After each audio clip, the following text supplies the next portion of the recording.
জামায়াত শিবির নিষিদ্ধে আইনগত দিকগুলো ভালোভাবে পর্যবেক্ষণের পর সিদ্ধান্ত বাস্তবায়ন করবে সরকার, যাতে তারা আর আইনের ফাঁকফোকর গলে স্বাধীন দেশে রাজনীতি করার সুযোগ না পায়।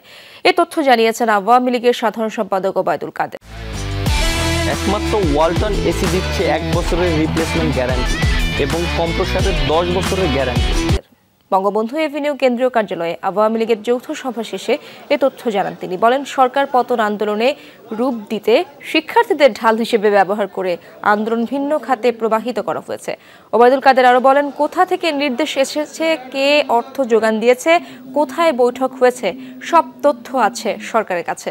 সবাইকে গুজব ও আতঙ্ক সৃষ্টিকারীদের ব্যাপারে সতর্ক থাকার আহ্বান জানান আওয়ামী লীগ সাধারণ সম্পাদক। বিএনপি মহাসচিবকে উদ্দেশ্য করে বলেন, মিথ্যাচার করে লাভ নেই। যৌথ সভার শুরুতে সাম্প্রতিক সহিংসতায় নিহতদের স্মরণে দোয়া মোনাজাত অনুষ্ঠিত হয়। এরপর 1 মিনিট নীরবতাও পালন করা হয়।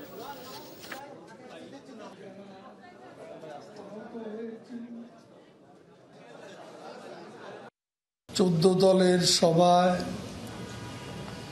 জামাত শিবিরের রাজনীতি নিষিদ্ধ করার বিষয়ে সর্বসম্মত সিদ্ধান্ত হয়। জামাত শিবিরের রাজনীতি নিষিদ্ধ করা দীর্ঘদিন থেকে বিভিন্ন রাজনৈতিক দল, সামাজিক সংগঠন, মুক্তিযোদ্ধা, নাগরিক সমাজ দাবি করে আসছে।